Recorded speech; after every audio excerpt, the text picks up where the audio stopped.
Thank you for inviting me. I have just finished with the cartoonist Joe Sacco. I hope you know his work, Palestine, Footnotes in Gaza, a book on the genocide. We interviewed 29 families in Egypt from Gaza and have spent the last year writing the story of the genocide through their experiences. We literally turned in the manuscript a week ago, which is why, if I look burned out, I am burned out. It'll be published in October. But I didn't want to speak about the book, given what's happening as I speak in southern Lebanon, in Iran, and in Gaza. I wanted to speak a little more globally today. The genocide in Gaza is the beginning.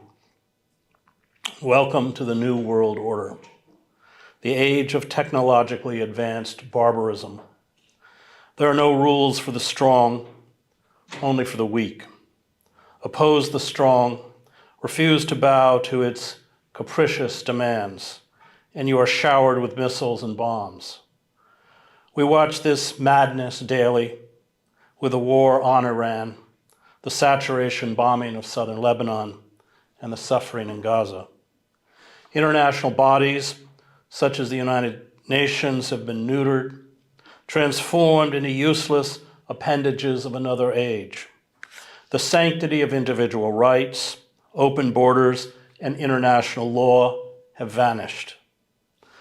The most psychopathic rulers of human history, those who reduced cities to ashes, herded captive populations to execution sites, and littered lands they occupied with mass graves and corpses, have returned with a vengeance, opening up a vast moral abyss.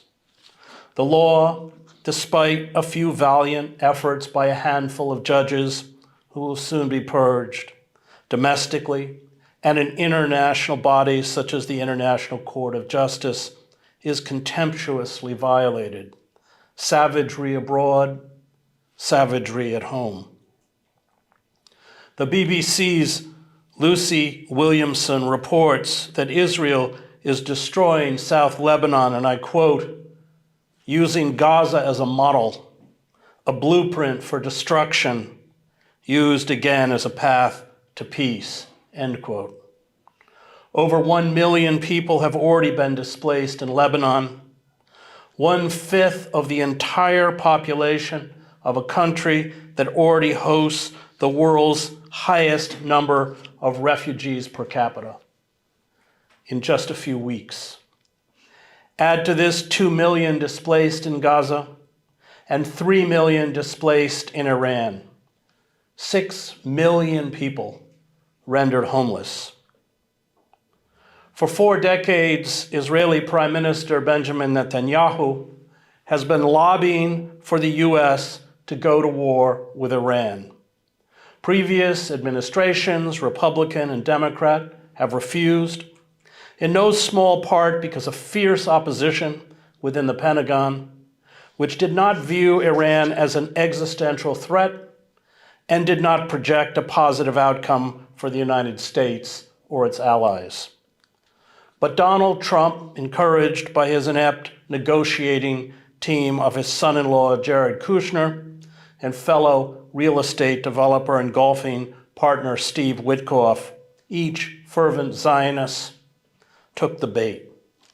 Joseph Kent, who resigned his position as director of the National Counterterrorism Center to protest the war, wrote in his resignation letter that, quote, Iran posed no imminent threat to our nation, and it is clear that we started this war due to pressure from Israel and its powerful American lobby. The public rationale for the war on Iran since it began on February 28th has been protean. Is it to shut down Iran's nuclear program? Is it to thwart Iran's ballistic missile program? Is it because the US carried out preemptive attacks on Iran, as Marco Rubio said, to ensure the safety of US assets once Israel decided to strike? Is it because the Iranian government carried out lethal repression, killing hundreds of anti-government protesters during massive street protests? Is it regime change? Is it an attempt to shut down Iran's so-called state-sponsored terrorism? Or are these subterfuges for something else? Certainly Israel and the US seek regime change, but here it appears the US and Israel diverge. Israel also apparently seeks, as in Iraq, Syria, Libya, and Lebanon, the physical disintegration of Iran, the breaking apart of the country into warring ethnic and religious enclaves, the transformation of Iran into a failed state. Persians in Iran, where I worked frequently, constitute roughly 61% of the population, with various minority groups who often suffer state repression, making up the remaining 39%. These ethnic groups include Azerbaijanis, Kurds, Lurs, Balaks, Arabs, and Turkmens, along with religious minorities such as Sunnis, Christians, Baha'i, Zoroastrians, and Jews. The shattering of Iran into antagonistic ethnic and religious enclaves would leave Israel as the dominant power in the region, giving it the ability to, if not occupy its neighbors, then directly control and subjugate them through proxies, part of a long-held desire for greater Israel. It would also make it possible for foreign states to control Iranian gas reserves, the second largest in the world, and its oil reserves, 12% of the global total. Israel's crusade against the Palestinians, the Lebanese, and now the Iranians is justified by the extermination of 6 million Jews during the Holocaust. But it is not lost on the global South, especially Palestinians, that nearly all Holocaust scholars have refused to condemn the genocide in Gaza. Not one of the institutions dedicated to researching and commemorating the Holocaust have drawn the obvious historical parallels or decried the mass slaughter.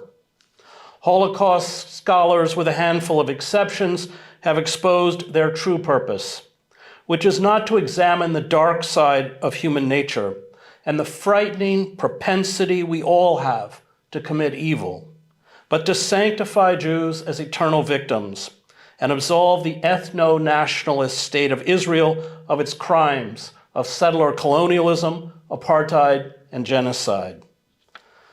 The hijacking of the Holocaust, the failure to defend Palestinian victims because they are Palestinian, has imploded the moral authority of Holocaust scholars and Holocaust memorials.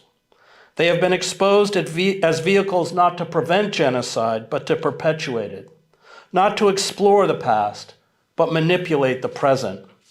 Any tepid recognition that the Holocaust may not be the exclusive property of Israel and its Zionist supporters is swiftly shut down. The Holocaust Museum in Los Angeles deleted an Instagram post that read, "Never again" can't only mean never again for Jews, after a backlash. In the hands of Zionists, never again means precisely that, never again, only for Jews. Aimé Césaire, in Discourse on Colonialism, which if you haven't read it, you should read it, writes that Hitler seemed exceptionally cruel, only because he presided over, quote, the humiliation of the white man, applying to Europe the colonialist procedures which until then had been reserved exclusively for the Arabs of Algeria, the quote-unquote coolies of India, and the blacks of Africa. The near annihilation of Tasmania's Aboriginal population, the German slaughter of the Herero and Namakwa, the Armenian genocide, the Bengal famine of 1943, then British Prime Minister Winston Churchill referred to Hindus as, quote, a beastly people with a beastly religion, along with the dropping of nuclear bombs on civilian targets in Hiroshima and Nagasaki, illustrates something fundamental about Western civilization. Genocide is not an anomaly. It is coded within our DNA. In America, the poet Langston Hughes said, "Negroes do not have to be told what fascism is in action. We know." Its theories of Nordic supremacy and economic suppression have long been realities to us. The Nazis, when they formulated the Nuremberg laws, modeled them on laws designed to disenfranchise blacks. America's refusal to grant citizenship to Native Americans and Filipinos, although they lived in the US and US territories, was emulated by the German fascists who stripped citizenship from Jews. American anti-miscegenation laws, which criminalized interracial marriage, were the impetus to outlaw marriages between German Jews and Aryans. American jurisprudence classified anyone with 1% of black ancestry, the so-called one-drop rule, as black. The Nazis, ironically, showing more flexibility, classified anyone with 3 or more Jewish grandparents as Jewish. The millions of indigenous victims of colonial projects in countries such as Mexico, China, India, Australia, the Congo, and Vietnam, for this reason, are deaf to the fatuous claims by Zionists that their victimhood is unique. They too suffered Holocausts, but these Holocausts remain minimized or unacknowledged by their Western perpetrators. Israel embodies the ethno-nationalist state our own Christian fascists and the far-right dream of creating for themselves, one that rejects political and cultural pluralism as well as legal, diplomatic, and ethical norms. Israel is admired by the far-right because it has turned its back on humanitarian law and uses indiscriminate lethal force to cleanse its society of those condemned as human contaminants. It was this distortion of the Holocaust that troubled Primo Levi, who was imprisoned in Auschwitz from 1944 to 1945 and who wrote Survival in Auschwitz. Levi was a fierce critic of the apartheid state of Israel and its treatment of Palestinians. He saw the Shoah as, quote, an inexhaustible source of evil that is perpetuated as hatred in the survivors and springs up in 1,000 ways against the very will of all, as a thirst for revenge, as moral breakdown, as negation, as weariness, as resignation. Levi deplored the Manichaeism of those who shun nuance and complexity. He condemned those who reduce the river of human events to conflicts and conflicts to duels, us and them. He warned that the network of human relationships inside the concentration camps was not simple. It could not be reduced to 2 blocks, victims and perpetrators. The enemy, he knew, was outside, but also inside. Mordecai Chaim Rumkowski, known as King Chaim, ruled in the Lodz ghetto in Poland on behalf of the Nazi occupiers. The ghetto became a slave labor camp that enriched Rumkowski and his Nazi masters. Rumkowski deported opponents to death camps. He raped and molested girls and women. He demanded unquestioned obedience. He embodied the evil of his oppressors. For Levi, he was an example of what many of us, under similar circumstances, are capable of becoming. We are all mirrored in Rumkowski. His ambiguity is ours. It is our second nature, we hybrids molded from clay and spirit, Levi wrote in The Drowned and the Saved. His fever is ours, the fever of our Western civilization that descends into hell with trumpets and drums, and its miserable adornments are the distorting image of our symbols of social prestige. Like Rumkowski, we too are so dazzled by power and prestige as to forget our essential fragility, Levi continues. Willingly or not, we come to terms with power, forgetting that we are all in the ghetto, that the ghetto is walled in, that outside the ghetto reign the lords of death, and that close by the train is waiting. Levy understood that the line between the victim and the victimizer is razor thin. We can all become willing executioners. There is nothing intrinsically moral about being Jewish or a survivor of the Holocaust, and Levy, for this reason, was persona non grata in Israel. Zionists find in the Holocaust and the Jewish state a sense of purpose and meaning, as well as a cloying moral superiority.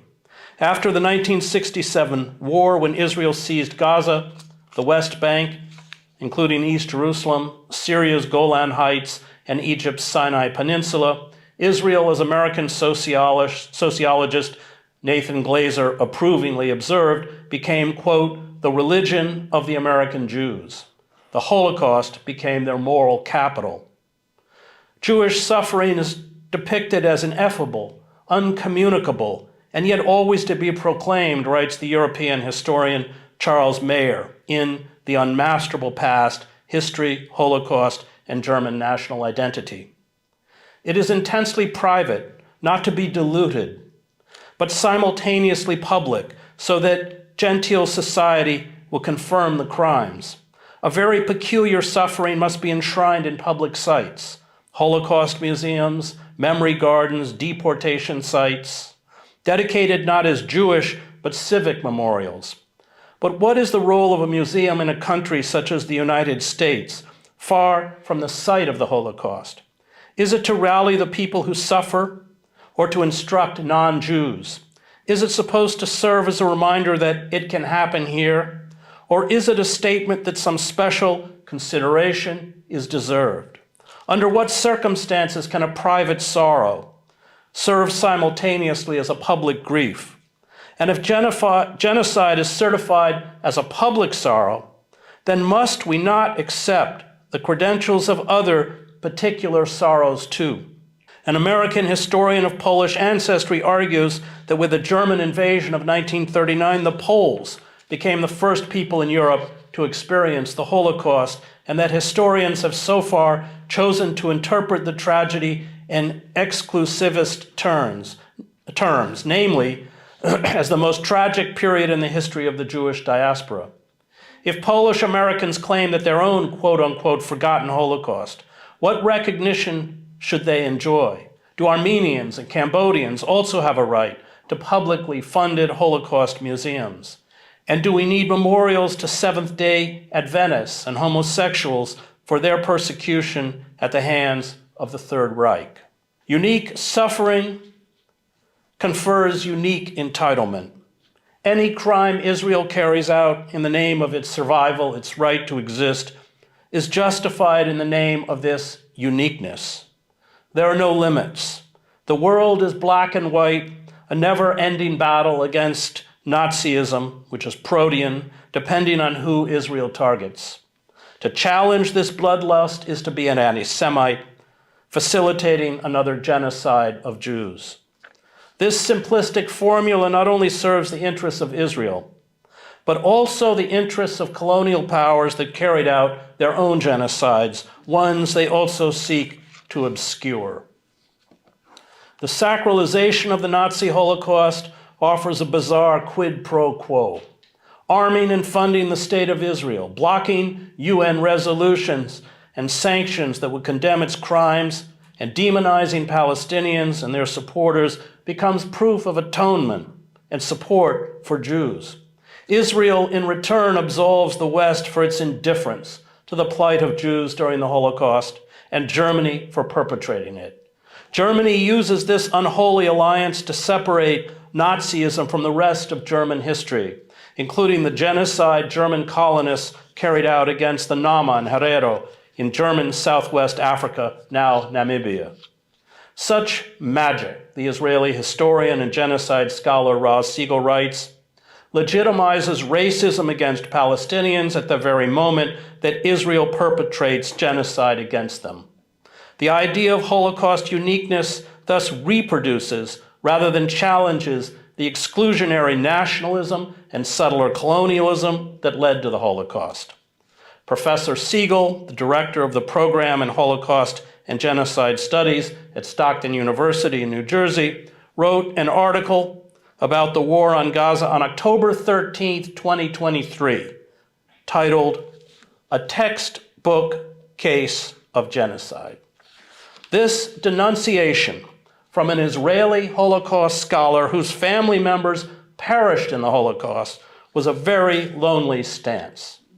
Professor Siegel saw in the Israeli government's immediate demand that Palestinians evacuate the north of Gaza and the blood-curdling demonization of the Palestinians by Israeli officials. The defense minister said Israel was fighting, quote-unquote, human animals, the stench of genocide.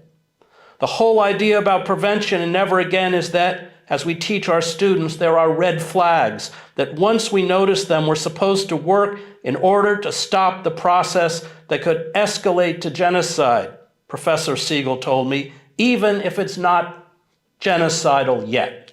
Holocaust studies as a field might be dead, which is not necessarily a bad thing, he continued, if indeed Holocaust studies is intertwined from the beginning with the ideology of global Holocaust memory. Maybe it's good that we won't have Holocaust studies anymore, and maybe it will open the door for even more interesting and important research on the Holocaust as history, as real history. Professor Siegel paid for his honesty. The offer to lead the University of Minnesota's Center for Holocaust and Genocide Studies, which has issued no condemnation of the genocide, was revoked. When Professor Siegel and I testified at the state capitol in Trenton in opposition to the adoption of the International Holocaust Remembrance Alliance, the IHRA bill, which equates criticism of the state of Israel with anti-Semitism, we were jeered by Zionists, and our microphones were cut by the committee chairman. There we were, arguing that this bill would curtail free speech while we were, in real time, being denied free speech. Genocide is the next stage in what the anthropologist Arjun Appadure calls, quote, a vast worldwide Malthusian correction that is geared to preparing the world for the winners of globalization, minus the inconvenient noise of the losers. The funding and arming of Israel by the United States and European allies, as it carries out genocide, has effectively imploded the post-World War II international legal order. It no longer has credibility. The West can no longer lecture anyone about democracy, human rights, or the supposed virtues of Western civilization. The ruse that somehow we as a nation promote democracy, equality, and human rights is finished. At the same time that Gaza induces vertigo, a feeling of chaos and emptiness, it becomes for countless powerless people the essential condition of political and ethical consciousness in the 21st century, just as the First World War was for a generation in the West, Pankaj Mishra writes. None of us who reported from Israel and Palestine, where I worked as a reporter for 7 years, predicted this genocide. And yet, we were acutely aware of the genocidal impulse that lay at the heart of the Zionist project, the desire by large segments of Israeli society to eradicate and expel all Palestinians. This genocidal impulse was there from the inception of Zionism. Victor Klemperer, a professor of linguistics and the son of a Berlin rabbi living under Nazi rule, noted in his diary, quote, to me, the Zionists who want to go back to the Jewish state of 70 AD, the destruction of Jerusalem by Titus, are just as offensive as the Nazis, with their nosing after blood, their ancient cultural roots, their partly canting, partly obtuse winding back of the world. They are altogether a match for the National Socialists. I covered the extremist rabbi Meir Kahane, who claimed that violence was a Jewish virtue and revenge a divine commandment. He was, when I was based in Jerusalem, barred by the Israeli government from running for office. Kahane was assassinated on November 5th, 1990 in New York City. His Koch party in Israel was outlawed 4 years later after Baruch Goldstein, a Brooklyn-born doctor and Koch member, entered Hebron's Ibrahimi Mosque and opened fire on worshipers, killing 29 Palestinians, an event I covered for the New York Times. Goldstein, dressed in his army captain's uniform, was overpowered by worshipers and beaten to death. Koch, following its statements of support for the massacre, was declared a terrorist organization by the United States. But Kahanaism didn't die. It was nurtured by Jewish extremists and colonists. Koch's racial intolerance and calls for mass violence against Palestinians infected larger and larger segments of Israeli society. I saw this intolerance at political rallies held by Netanyahu, who received lavish funding from right-wing Americans associated with AIPAC when he ran against Yitzhak Rabin, who was negotiating a peace settlement with the Palestinians. Netanyahu's supporters chanted Kahana-inspired slogans such as "Death to Arabs" and "Death to Rabin." They burned an effigy of Rabin dressed in a Nazi uniform. Netanyahu marched in front of a mock funeral for Rabin, and Rabin was assassinated by a Jewish fanatic on November 4th, 1995. Netanyahu, who first became prime minister in 1996, has spent his political career nurturing these Jewish extremists, including Itamar Ben-Gvir, who hung a portrait of Goldstein on the wall of his living room, Bezalel Smotrich, Avigdor Lieberman, Gideon Sarar, Naftali Bennett, and others. Netanyahu's father, Ben-Zion, who worked as an assistant to the founder of revisionist Zionism, Vladimir Jabotinsky, who was referred to by Benito Mussolini, and I quote, as a good fascist, was a leader in the Herut Party that called on Israel to seize all of the land of historic Palestine. Many of those who formed the Herut Party carried out terrorist attacks during the 1948 war that established the State of Israel. Albert Einstein, Hannah Arendt, Sidney Hook, and other Jewish intellectuals described the Herut Party in a statement published in the New York Times as a party, quote, closely akin in its organization, methods, political philosophy, and social appeal to Nazi and fascist parties.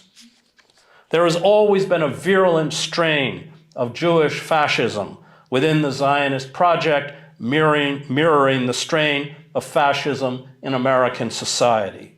Unfortunately for us and the Palestinians, these fascistic strains are ascendant. The decision to obliterate Gaza has long been the dream of far-right Zionists, heirs of Kahana's movement.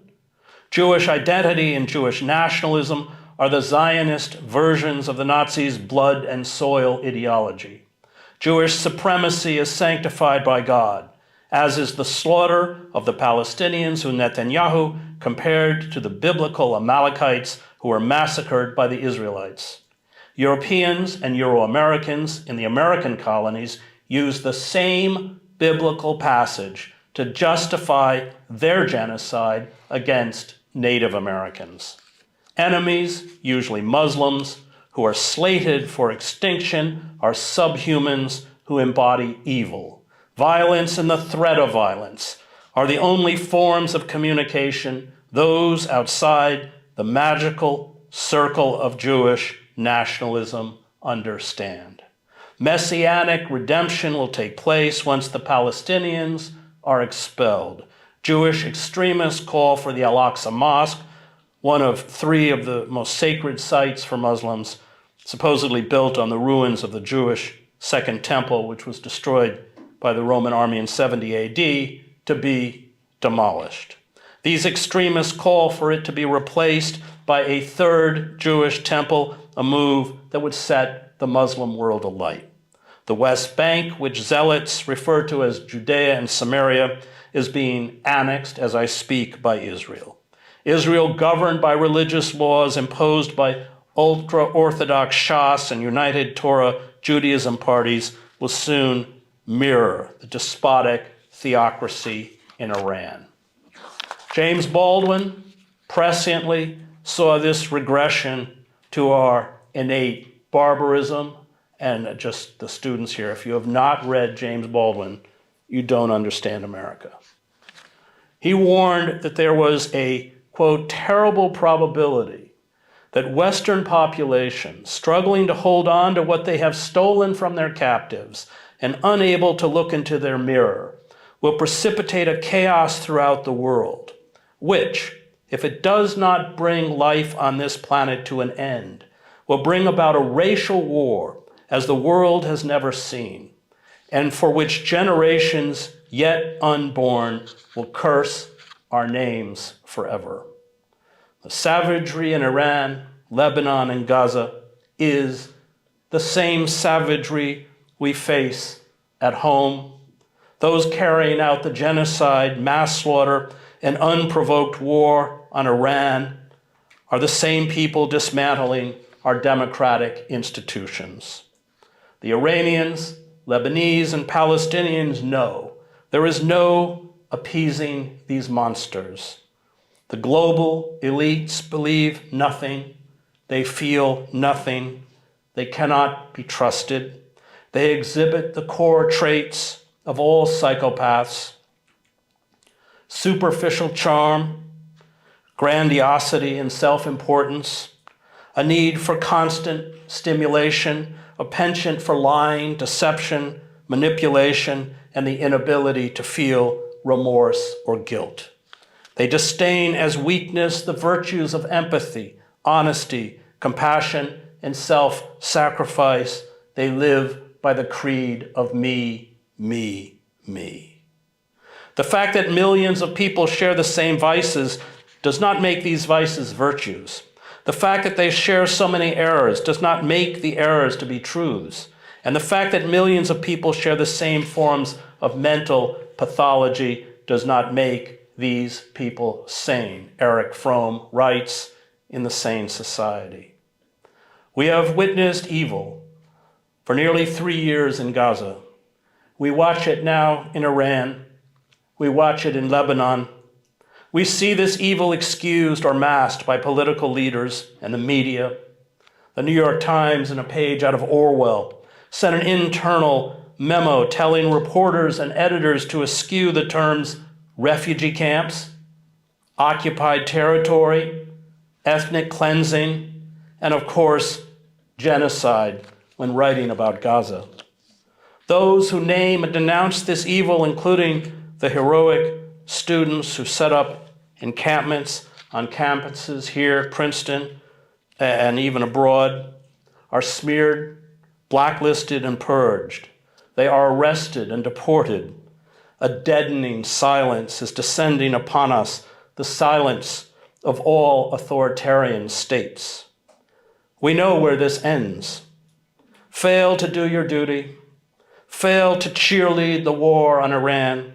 Speak out against the crime of genocide and see your broadcasting license revoked as Trump's chair of the FCC, Brendan Carr, has proposed. We have enemies. They are not in Palestine. They are not in Lebanon. They are not in Iran. They are here among us. They dictate our lives. They are traitors to our ideals, and they are traitors to our country. They envision a world of slaves and masters, and Gaza is only the start. There are no internal mechanisms for reform.